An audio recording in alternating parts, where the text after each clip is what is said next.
Prom night, the night I thought everything would finally change. I stood in front of the mirror, tugging at the bow tie I borrowed from my uncle, trying to convince myself I looked confident. The rented suit felt stiff, the collar tight around my throat, but I told myself none of that mattered. I had a plan. Tonight, I was going to tell Claire Anderson how I felt. Rachel had smiled when she pinned the small white flower on my lapel. "You're shaking, Ethan," she said. "You sure you're ready for this?" "I've been ready for years," I told her, though my voice trembled. "It's just a dance. What's the worst that could happen?" She sighed. "You don't really want me to answer that." I laughed nervously, picked up the small velvet box from the table, and slipped it into my pocket. Inside was the silver bracelet I'd saved for 2 months of washing dishes after school, skipping lunch to afford it. It had her initials engraved inside. I imagined her smile when she saw it. I imagined her saying yes. The gym was glowing when I arrived. Fairy lights dangled from the ceiling, the floor smelled like perfume and sugar, and the music was loud enough to drown out my heartbeat. I searched for her among the crowd. Claire, the girl with golden hair, blue eyes, and a laugh that made everything brighter. I finally saw her near the dance floor, surrounded by her friends, her dress shining like champagne. Marcus Hayes stood beside her, the school's golden boy, my best friend once. I hesitated for a second, then forced myself forward. "Hey, Claire," I said, smiling. "You look incredible." She turned, blinking in surprise. "Ethan? Wow, I didn't know you'd come." "I wouldn't miss it," I said quickly. My fingers brushed the box in my pocket. "Can I talk to you for a second?" "It's important," Marcus smirked. "Careful, man. You sound serious," I ignored him. "Just a minute," I said, meeting her eyes. She looked at her friends, giggling. "Okay, fine." "What's up?" The music seemed to fade. My hands felt cold. "I just wanted to tell you something I should have said a long time ago," I began. "You've been my best friend since forever, and I—" She interrupted with a soft laugh. "Oh no, don't tell me this is what I think it is." The laughter around us grew louder. I swallowed. I really like you, Claire. I wanted to ask if you'd dance with me tonight." I pulled out the small box and opened it. The bracelet shimmered under the lights. For a second, her face softened. Then Marcus snatched the box from my hand and held it up. "You serious, dude? You bought her jewelry?" Everyone turned to look. Claire's cheeks flushed pink, but not from emotion. "Ethan," she said slowly, "you're sweet, but come on. You didn't really think I'd choose you over Marcus, did you?" The words hit like glass. "What?" I whispered. She smiled, pity in her eyes. "You're, the safe option. My backup plan. Everyone needs one, right?" Marcus laughed, loud and cruel. "Backup plan! That's good!" The circle of students erupted in laughter. I felt the air leave my lungs. "I thought we were friends," I managed to say. Claire shrugged. "We are, but don't confuse kindness with interest. You're a nice guy, Ethan, just not my kind of guy," someone whistled. Another voice yelled, "Ouch!" The light suddenly felt too bright. I wanted to disappear. My hands shook as I took the box back from Marcus. "Right," I said quietly. "Guess I should have known." He clapped me on the shoulder. "No hard feelings, man. It's prom night. Go have some punch." Their laughter followed me as I turned and walked toward the exit. My chest burned. Every sound, the music, the whispers, blurred together until it was just noise. Outside, the air was cold and sharp. I leaned against the wall, breathing hard, trying not to break down. Rachel found me minutes later. "Ethan," she said softly, touching my arm. "What happened?" I shook my head. She called me her backup plan. The words tasted bitter. Her expression hardened. She didn't deserve that bracelet. "Or you," I forced a laugh. "Guess I learned something tonight." "What's that?" "That I'm done being the safe choice," I said. "No one's ever going to laugh at me again." She hesitated. "Don't let them change who you are." But I already felt it happening, the warmth leaving, something colder taking its place. I looked back through the gym doors. Claire was dancing with Marcus again, her head on his shoulder, her smile perfect. "She already did," I whispered. Rachel didn't know what to say. She just stood beside me in silence as I dropped the box into the trash can. The bracelet clinked against the metal, the sound small but final. I stared at the night sky, its darkness stretching endlessly above me. My heart felt hollow, but my mind was clear. That was the night I stopped dreaming, the night I stopped believing kindness was strength. It was the night I learned that people only value you when you have power. And one day I promised myself I'd have more than anyone who ever laughed at me, more than Claire Anderson, because she called me a joke. And that was the moment I swore I'd make her remember my name. When I left that town, I didn't look back. My mother asked if I'd come home for the summer. I told her no. There's nothing for me here, I said, shoving my suitcase into the bus compartment. Rachel stood beside me, eyes wet. You don't have to run from them, Ethan. I'm not running, I said. I'm rebuilding, she tried to smile. Promise me you won't lose yourself. I already did, I whispered, and stepped onto the bus. The first few years were a blur of cheap rooms, part-time jobs, and sleepless nights. I scrubbed dishes until my hands cracked. I fixed broken computers for cash, studied during breaks, and ate whatever I could afford. Every time I thought about quitting, I heard Claire's laughter in my head, sharp and cold. It kept me awake. It kept me hungry.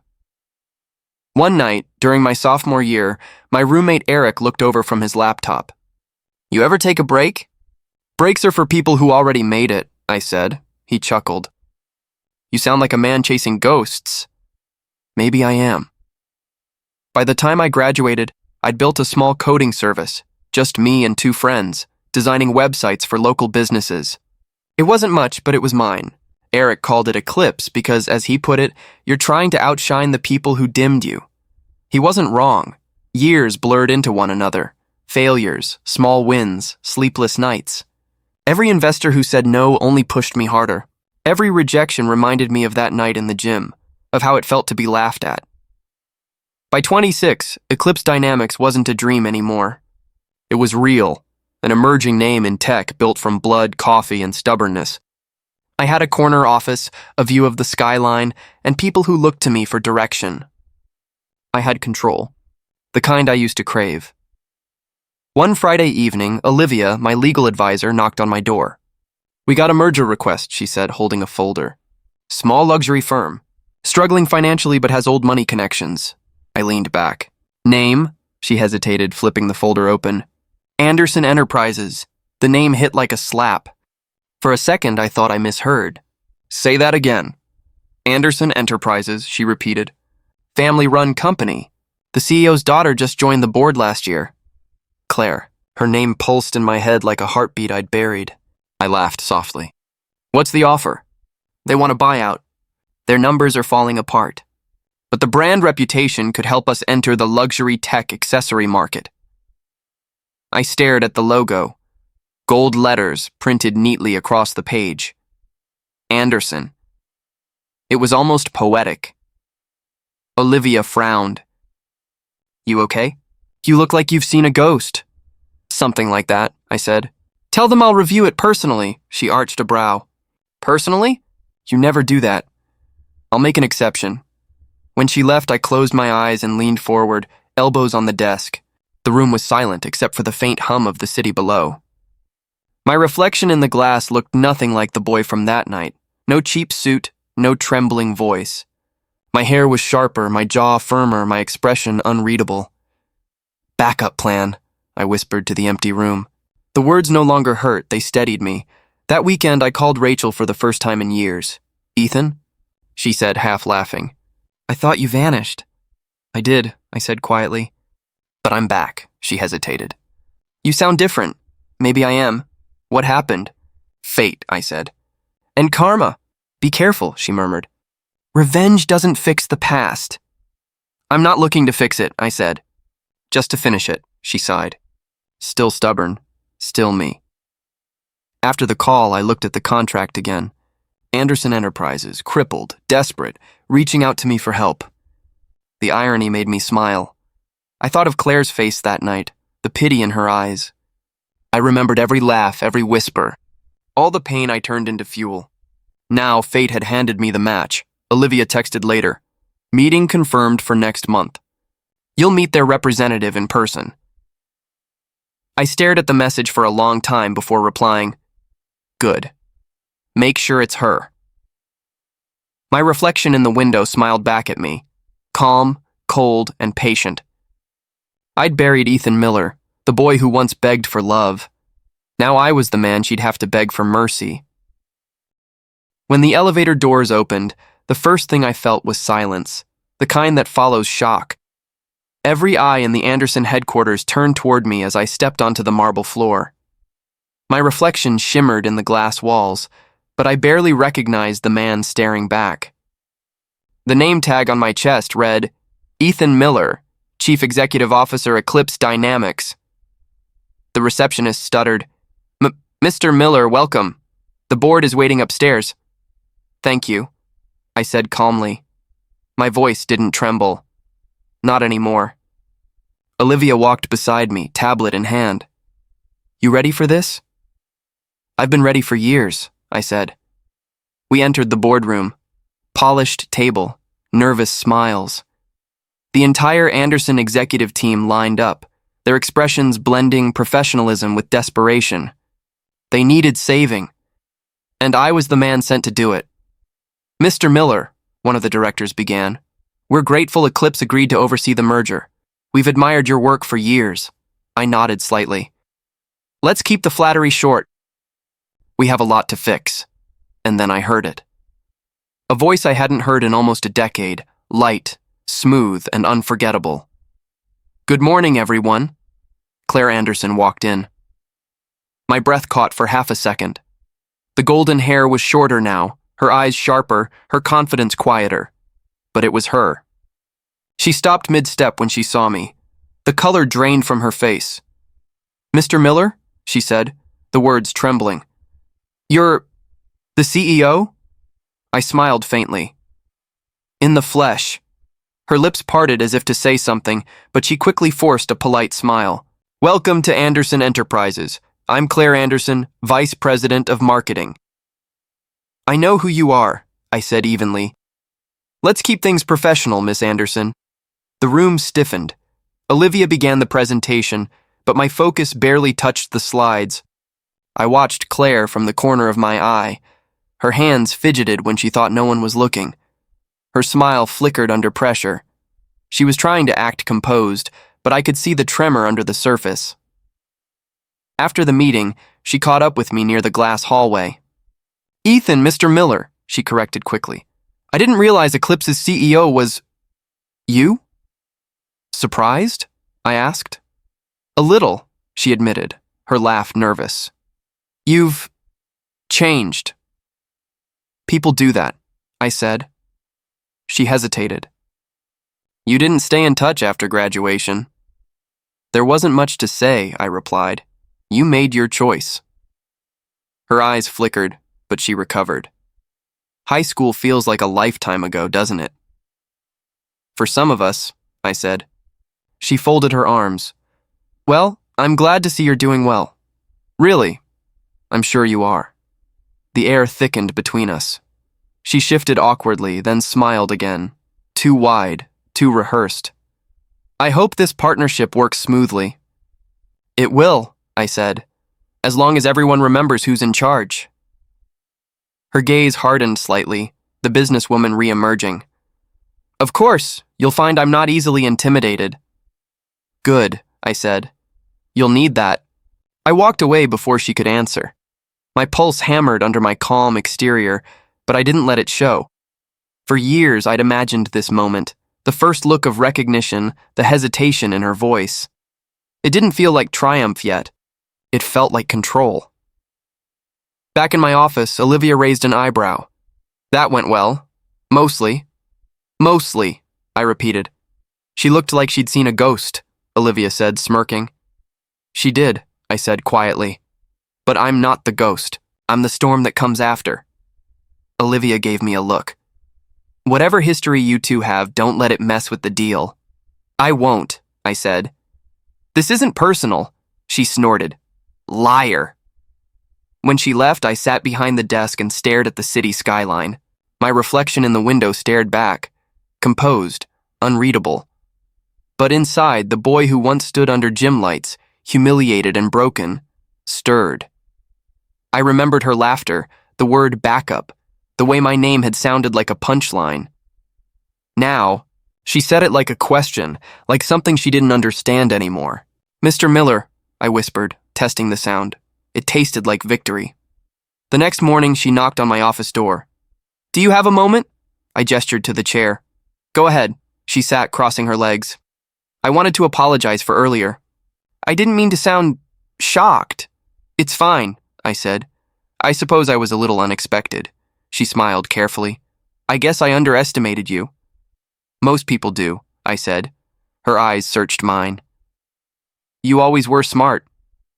I should have known you'd make something of yourself. I leaned forward. You didn't think about me at all, Claire. Her breath caught. That's not fair. Neither was prom night. She blinked. Silence. Then she said softly, You remember that? Every word. I was young, she whispered. I said stupid things.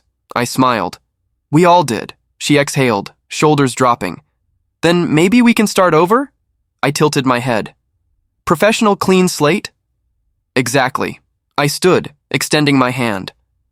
Then let's make this partnership unforgettable. She hesitated, then took my hand. Her palm was warm, but her grip trembled. As she walked out, I looked at my reflection again and whispered, You'll remember me now. The first week, I gave her a simple task. She finished it with practiced charm. By the third, I gave her 3 at once, all urgent, all impossible to perfect. Miss Anderson, I said one morning, the marketing proposal needs revisions by tomorrow, and the merger campaign draft by Friday. Her lips tightened. That's 2 separate departments worth of work. You said you like challenges, I reminded her. Her chin lifted. Fine, you'll have them. I watched her walk away, heels clicking like distant gunshots. Every sound reminded me of who she used to be, untouchable, adored. Now she answered to me. At meetings, I kept my tone calm, professional, even pleasant, but every correction cut just deep enough. Claire, the numbers don't align with finance, I'd say. They do, she'd insist, then explain the inconsistency. I'd counter. Her jaw would tense. I'll fix it. By the end of the month, she began to falter. Tiny mistakes, misplaced figures, misread data. She stayed late, erased and rewrote. The others noticed. Whispers crept through the halls like smoke. Did you hear? Miss Anderson's slipping. Guess beauty doesn't equal brilliance. I never joined those whispers. I didn't need to. The silence around her was enough. One evening, I passed the break room on my way out. Through the glass, I saw her sitting alone, head in her hands. Her phone lay beside a half-empty coffee cup. Her shoulders shook. I froze. For a moment, the sound of quiet sobs sliced through everything I'd built. I should have walked away. I wanted to. But I lingered, watching the reflection of my own face in the glass, detached, unreadable, victorious. Yet something inside me twisted. She whispered, Why can't I get anything right? The words hit harder than I expected. I turned, leaving before she saw me. That night, I couldn't focus on the reports scattered across my desk. The city lights outside blurred through the window like spilled paint. My phone buzzed. Rachel. Her voice was warm, calm, the kind that disarmed me every time. Hey, stranger, you sound tired. Long day, I said. Too many? She asked. Too many people pretending to care about deadlines. She chuckled softly. And one person you're pretending not to care about? I exhaled. You always do that. Read you? Accuse me, she sighed. Ethan, what are you doing to her? Who? I asked, though I already knew. Don't play dumb. I saw the reports. You're working her to the bone. She's the vice president, I said evenly. She can handle it. And if she can't? I hesitated. That's her problem. Rachel's voice softened. You sound like the people who once hurt you. I didn't answer. She continued, quieter now. Revenge doesn't heal, Ethan. It just reopens what's already scarred. She humiliated me, I said, my voice low. Made me a joke. I'm just showing her what it feels like. And when she breaks? Rachel asked. What will that prove? I closed my eyes. That I can. Power without peace isn't victory, she whispered. Her words lingered long after she hung up. I stared at the ceiling, the shadows twisting across the room.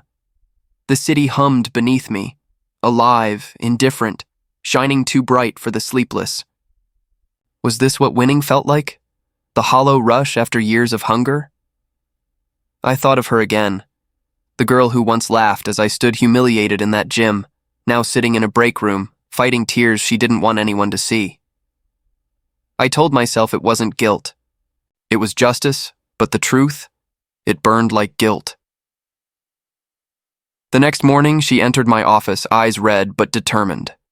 "Mr. Miller," she said quietly, "the proposal's done. I'll take responsibility for the errors." I glanced at her report. "You corrected everything." "I had help," she said. "And coffee. A lot of it." Something in her tone, humble, not defeated, caught me off guard. "You look tired," I said before I could stop myself. She smiled faintly. "So do you." I leaned back. "You don't have to impress me, Claire." She met my eyes. "I'm not trying to impress you. I'm trying to prove to myself I can still do this." Her honesty disarmed me. For a moment, I almost forgot the past. But then she added softly, "You're a tough boss, Ethan. Colder than I remember." "People change," I said. "Do they?" she whispered. "Or do they just build walls?" I didn't answer. She turned and walked out. Her words echoed long after she left. Walls. That night, I sat by the window again, the city glowing beneath me. The ache in my chest wouldn't fade. Rachel's voice replayed in my mind. "Don't lose yourself." I poured a glass of water, staring at the ripples. "I'm not losing myself," I muttered. "I'm just remembering who I became." But the reflection in the glass didn't look convinced. It looked like someone standing at the edge of his own victory, wondering when it started to feel like defeat. The news broke on a Monday morning. Marcus Walker caught cheating with his assistant, the headline screamed. By noon, the leaked emails flooded every business gossip page. In the conference room, people whispered. I didn't join them. I just watched Claire enter, pale and tight-lipped, pretending not to hear. Her hands shook slightly as she flipped open her files. "Miss Anderson," I said quietly, "you don't have to attend today's meeting." "I'm fine," she replied. Her voice cracked on the word fine. The others avoided her eyes. I carried on the presentation like nothing was wrong, but inside something twisted. Not triumph, not satisfaction. Something else. By evening, another headline hit. Anderson Enterprises under federal audit fate didn't just hand her trouble. It unloaded years of mine on her shoulders. That night she came to my office. I was reviewing quarterly numbers when I heard a knock. "Come in," I said, not looking up. She stepped in, eyes red, makeup smudged. "Ethan." It was the first time she'd said my name like that. Soft, pleading. She swallowed. "I need a break." "Just a week," I leaned back slowly. "A break?" "Yes, everything's falling apart. My dad's being investigated, Marcus." She bit her lip, trembling. I can't breathe. "Ethan, I just need time." Her voice broke, and for a second, I saw the same fear I once felt, the same helplessness that crushed me years ago. "Sit down," I said quietly. She hesitated, then sank into the chair opposite me. For a while, we just sat there, silence thick between us. The city lights flickered outside the window, painting her face in blue shadows. "How long?" I asked. "A week?" "Maybe 2. I nodded slowly. "You'll still have deadlines when you return." She gave a hollow laugh. "Of course. You wouldn't go easy on me now, would you?" "I don't go easy on anyone," I said. She looked up, eyes glistening. "That's not true." "You used to." My chest tightened. "You don't know me anymore." Her lips quivered. "Maybe not. But I know pain when I see it." I froze.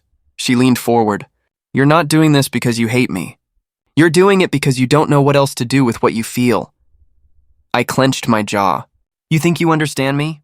She nodded faintly. "You used to look at me like I was everything. Now you look like you're trying to convince yourself I'm nothing. Her words landed like knives.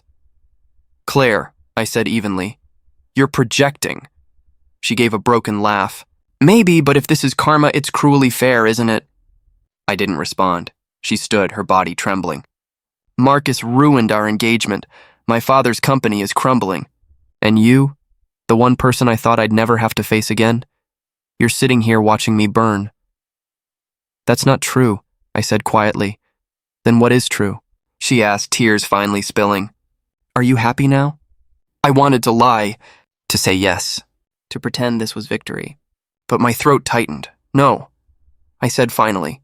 She blinked, stunned. Then why are you doing this?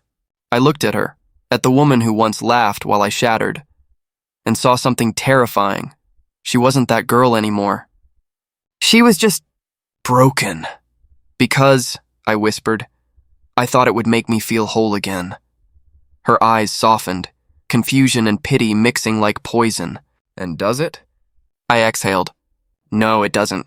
For a long moment, neither of us spoke. The hum of the city filled the silence. She wiped her tears, straightened her blouse, and forced a smile that almost broke me. I'll finish my pending reports before I take the leave. You don't have to. I do, she interrupted. Because I don't want pity, Ethan. Not from you. She turned toward the door. Claire, I said quietly. She stopped but didn't turn. For what it's worth, I murmured. I'm sorry for what you're going through. She nodded once, voice barely audible. So am I. The door clicked shut behind her. I stared at the empty chair, my reflection in the glass, the same man who swore to destroy her now haunted by the way she said my name. Karma had done its job. But as I sat there surrounded by silence and success, I realized something crueler than revenge. I didn't feel victorious. I just felt familiar. The restaurant was warm, golden, full of laughter that didn't belong to me. I sat at the head of the table, nodding through conversations, half listening to the executives boasting about quarterly wins. Claire sat across from me, quiet but composed, her glass untouched. Marcus arrived late, tie loose, eyes glazed. The moment he walked in, I knew it would end badly. Mr. Miller, he slurred, clapping me on the shoulder. The genius who saved Anderson Enterprises. I forced a smile. Glad you could make it, Marcus. Wouldn't miss it, he said, stumbling slightly as he sat beside Claire. Had to see what the company's golden girl is doing these days. She stiffened. Marcus, don't start, he grinned, bitter and mean. Oh, come on, sweetheart. I'm just reminiscing. Remember prom night? You always did love a crowd. The laughter around the table faded. My pulse quickened, but I didn't move. Claire's voice wavered. You're drunk, stop. Marcus leaned closer, his words heavy and slurred. You still hung up on your backup plan, Claire? The room froze. My name wasn't spoken, but it didn't have to be. Every sound in the restaurant vanished, just the ringing in my ears, her sharp inhale, and my heart pounding against the silence. She turned to me, eyes wide. Ethan, it's you? I met her gaze, calm, steady. It always was. Her face went pale. Oh my God, I stood adjusting my cufflinks. Enjoy your dinner, everyone. The whispers followed me out, a storm of voices behind polite faces. Outside, the night air bit cold against my skin. I loosened my tie, staring at the empty parking lot lights flickering against the pavement. I should have felt satisfaction. The truth finally out, the past exposed under fluorescent light. But all I felt was the ache of old wounds reopening. Ethan! Her voice cut through the night. I turned slowly. Claire ran toward me, heels clattering, mascara streaking down her cheeks. Please wait, she gasped, stopping a few feet away. What is there to say? I asked quietly. She shook her head, tears spilling. You should have told me. And ruin the fun? I said bitterly. I wanted you to see what your backup plan became. She winced. I deserved that. Yeah, I said. You did. She took a shaky breath. I was young. I didn't mean to humiliate me in front of the entire school. I cut in. Didn't mean to laugh when I said I loved you. Her lip trembled. I didn't know what love was. I thought popularity mattered. I was stupid, I laughed once coldly. You were cruel. I was scared, she whispered. Everyone expected me to be perfect. Marcus was safe. You weren't. You saw me too clearly, Ethan. I hated that. Her words hit deeper than I expected. So you broke me instead. She wiped her face with trembling hands. And I've been paying for it ever since. You think I don't know what I lost? I do. Every single day I looked away. You're only sorry now because everything's falling apart. That's not true, she said, stepping closer. I'm sorry because I hurt the only person who ever saw me for who I was. My throat tightened. The memory of her laughter that night, the sting of humiliation. It all flickered behind my eyes, colliding with the broken woman standing before me now. She whispered, "Please, forgive me." The parking lot was silent except for the hum of streetlights and the distant sound of cars passing. Forgive you? I repeated. For what? For reminding me I wasn't enough? For turning me into this? I didn't turn you into this, she said softly. You did. You built walls around your pain and called them strength. I exhaled sharply. You think this is easy for me? Watching you fall apart? Her eyes searched mine. Then why do it? Because I needed to know I could, I said, voice low. That I wasn't powerless anymore. She stepped closer, close enough for me to smell her perfume, the same scent she wore back then. You were never powerless, Ethan. You just didn't believe it. Something inside me cracked. She touched my sleeve lightly. You've already won. You don't have to keep hating me. I looked down at her hand, trembling, desperate, and saw the ghost of that teenage girl in the gym, laughing at me. I saw the years that followed, the scars, the sleepless nights, the hunger for power, and now, here she was, and broken, begging. For a second, my chest ached with something close to pity. Claire, I said softly, you're right. I don't have to keep hating you. Her eyes brightened faintly. Then, but I can't forgive you either. She froze. Why not? Because forgiveness doesn't erase what it cost me to become this version of myself. Her tears fell harder. I'm not asking you to forget, just to stop punishing me. I looked at her, the woman who once destroyed me now asking for mercy. The irony was almost poetic. I'm not punishing you, I said quietly. Life is, she flinched. Ethan, please. Some apologies, I murmured. Come too late. I turned and walked away. Behind me, I heard her sobs, soft, shaking, real. The sound chased me to my car, lingered even as the door shut, even as the engine roared to life. In the rearview mirror, she stood under the flickering light, small and shattered. I gripped the steering wheel hard. My reflection staring back, older, colder, emptier. I got what I wanted. And yet, driving into the dark, I couldn't shake the feeling that maybe, just maybe, she wasn't the only one paying for the past.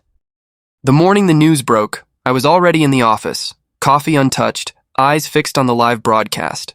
Dean's voice filled the room, calm but lethal. The Anderson Group faces allegations of large-scale tax evasion and internal fraud. Sources confirm federal investigations are underway. My reflection on the glass wall looked almost foreign, cold, composed, victorious. Ethan, did you know? Rachel burst into my office, phone in hand. I knew something was coming, I said quietly. Something? This is a massacre. It's justice. The words came out steadier than I felt. She sighed, studying me. And Claire? My throat tightened. She's part of the storm now. Hours later, my phone buzzed. Claire Anderson. For a long moment, I just stared at the name. Then I answered, Ethan. Can I see you? Her voice was soft, almost childlike. When? Now, please. The word please hung there like a ghost. When she arrived, rain followed her in, her hair damp, mascara streaked, coat too big on her frame. The woman who once turned heads now looked like she'd been walking through ashes. Dean did this, she whispered, clutching her bag. Dean exposed what was already rotting, I said. She looked up sharply. You sound almost proud. I'm not. I didn't plan this, Claire. You didn't have to, she muttered bitterly. Fate did it for you. Silence filled the space between us. I gestured for her to sit, but she didn't move. My father's in custody, she said. The company's frozen. Reporters are outside my apartment. I can't even step out without cameras flashing. I exhaled slowly.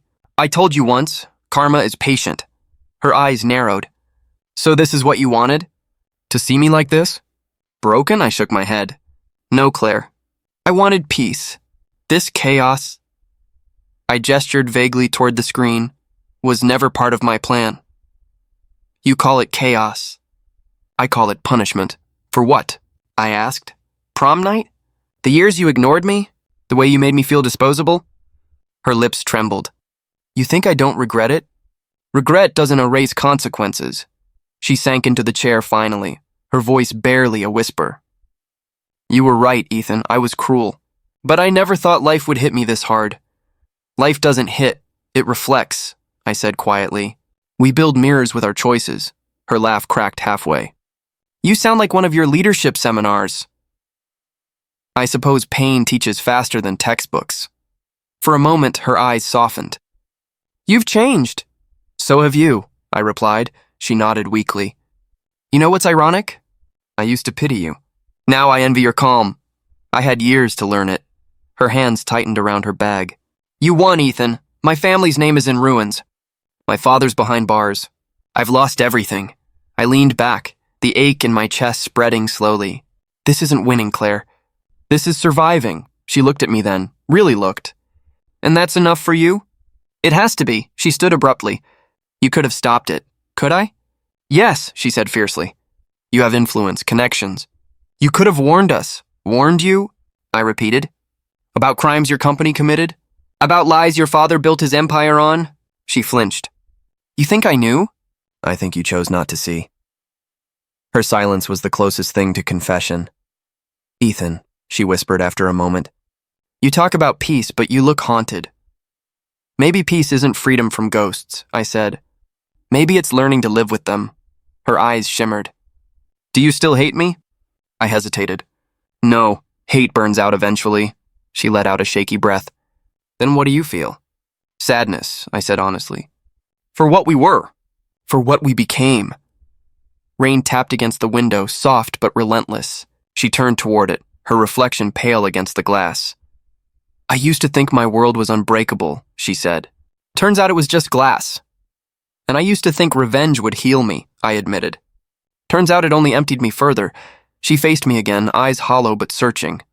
Then what now? I move on, I said. And you rebuild. Rebuild from what? She asked bitterly. Ashes? I stood, stepping closer. Ashes can still grow something new. For a moment, her defenses cracked.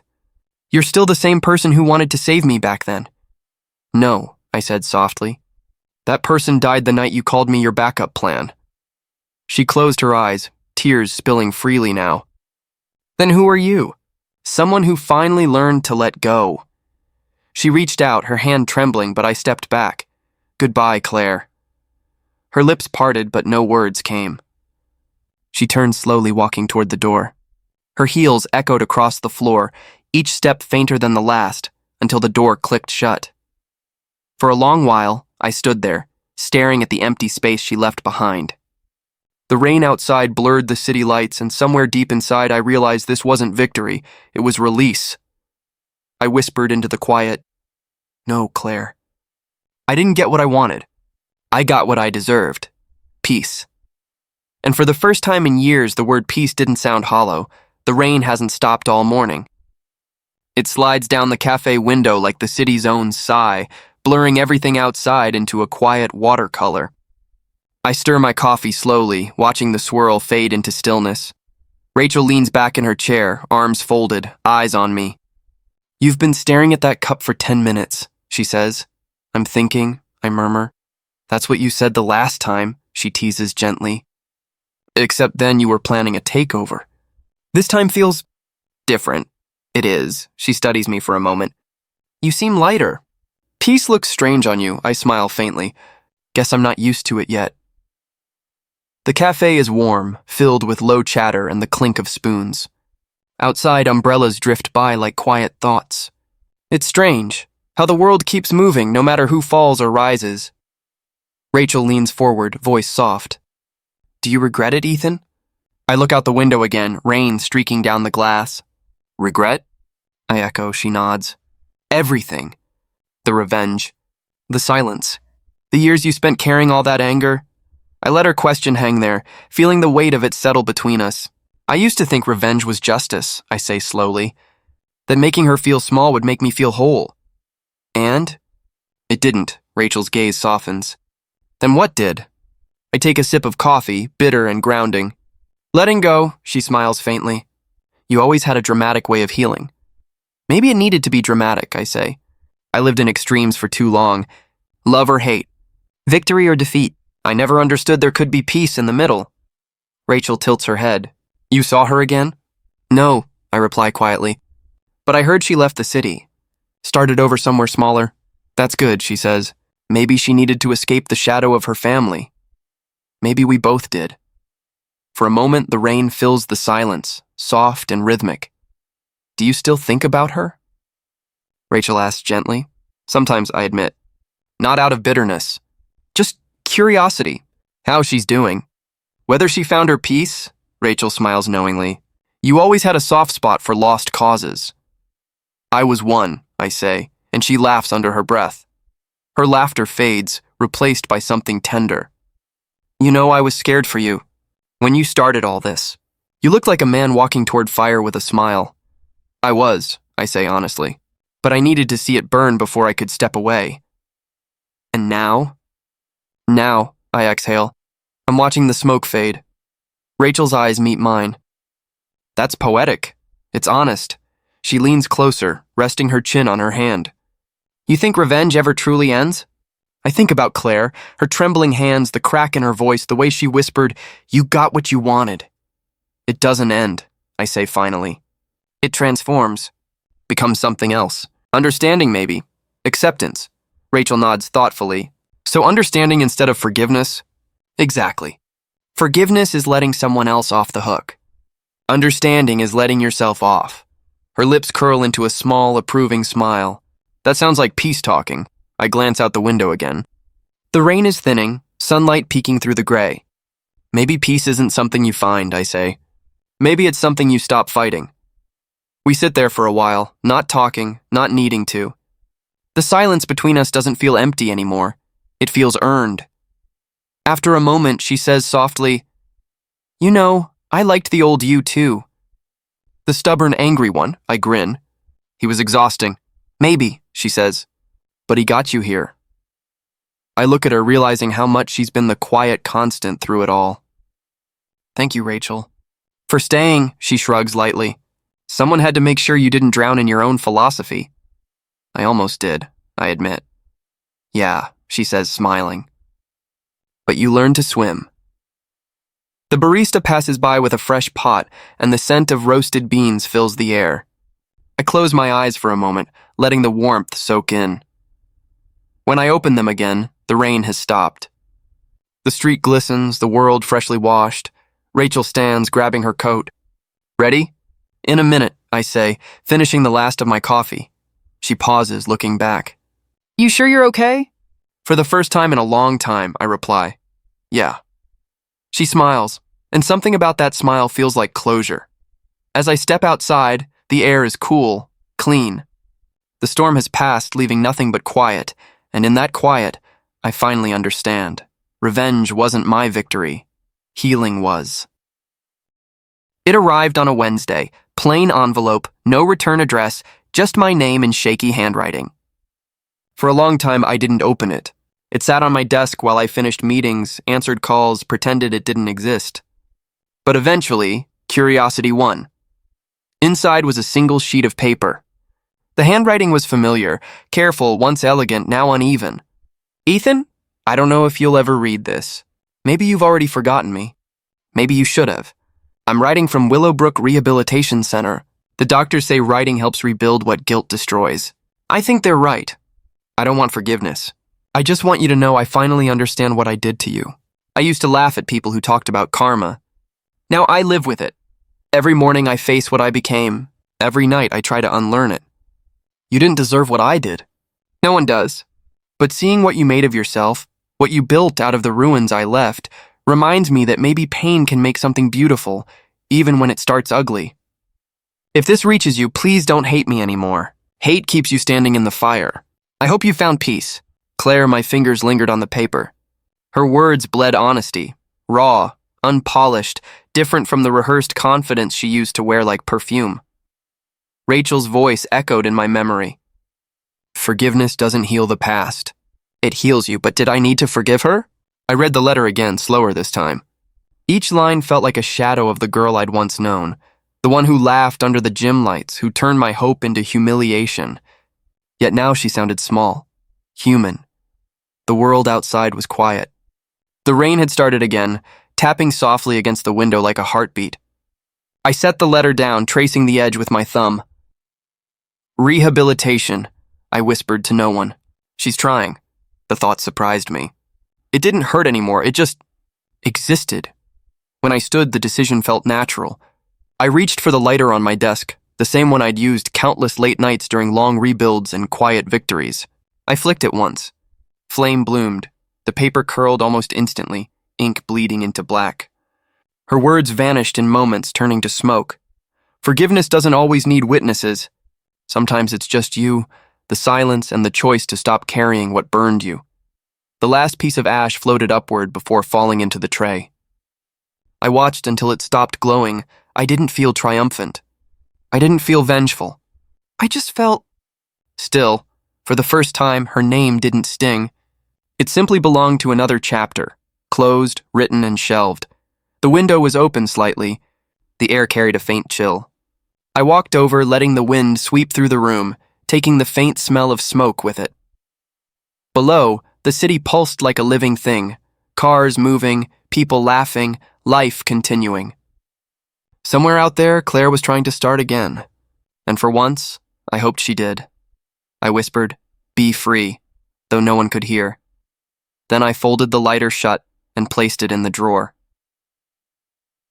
That night, as I lay in bed, I realized something had changed. The past no longer demanded to be remembered.